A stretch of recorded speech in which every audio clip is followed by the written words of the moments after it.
Wow! Hello, what's up guys mga viewers? For today's video, welcome back po sa YouTube channel. Ayan, gagawa na naman tayo ng charging port. Ayan, is 5 Pro. Ayan po mga viewers, magkakabit tayo ng charging port na hindi na kailangan natin gamitan ng hot air mga viewers. Ang gagamitin natin ay soldering lang. Ayan. Wow! Yan po yung pinaka-basic technique mga ka-viewers, mga ka-master sa pagkabit ng charging port kahit wala tayong hot air na gamit.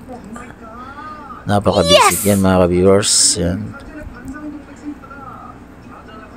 Yan mga ka-viewers. Ang lupet. Lagyan natin ng lead para mabilis natin matanggal yung charging port. Yan mga ka-viewers. Angat na natin yung pinaka-charging pin. Yan mga ka-viewers, kailangan ibabad muna natin ng mga 20 seconds. Ayan mga ka-viewers, angat na natin. Wow! Yes! Yan mga ka-viewers, sa mga hindi mahilig gumamit ng hot air, ito po yung mabilis na paraan mga ka-viewers. Kahit soldering lang, ito po yung magandang gamitin sa pagtanggal ng charging port. May yung mga Android, pwede rin to sa mga type C mga ka-viewers, mga ka-master. Yan, yan gamitan din natin sana para mabutas yung pinaka-slot natin ng lagayan ng charging port. Yan mga ka-viewers. Yan, mas maganda talaga lagi tayong may go tweak para hindi tayo mahirapan magkabit ng charging port. Yan, para mabalik natin at malagay natin na maayos yung paano charging port mga ka-viewers. Yan. Yan, lagyan natin ng yan yung pang-revolve natin mga ka-viewers, yung liquid para mabilis natin may lapat yung charging pin. Yan.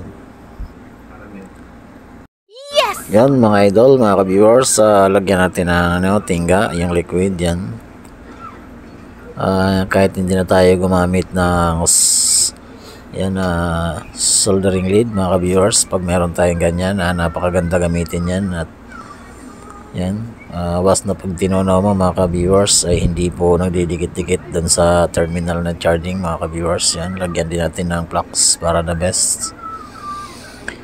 Yan mga ka-viewers, yan, hinangin na natin. Yan mga ka-viewers, napaka the best po yung gamitin sa mga nagre-replace ng charging pin mga ka-viewers. Yan mga ka-viewers, ang lupet. Tapos hinangin natin yung pinaka linya ng charging mga ka-viewers. Yan. Yan yung gamit natin mga ka-viewers, yung liquid na lead. Yan, napaka the best, napakalinaw, napakaganda ng hinang mga ka-viewers.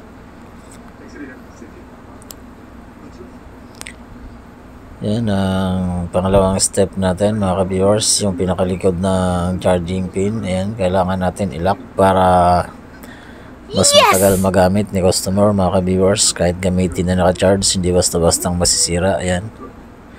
Yan yung pinaka basic technique sa mga pagkabit ng charging pin ay kailangan ay matibay yung gamit natin mga ka-viewers. Yan. Yan mga ka-viewers, try na natin kung naging success. Sa mga nakapanood mga ka-viewers, please subscribe na lang sa aking YouTube channel, TJ Pong TV Vlogs. Yan. Yan, try na natin mga ka-viewers. Lagay mo natin yung battery kung success mga ka-viewers.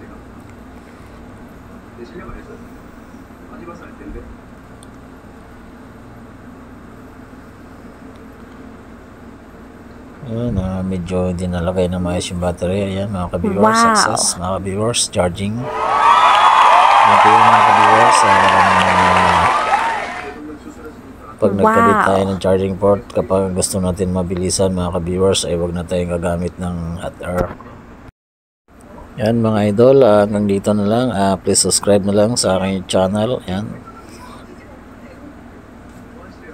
Wow!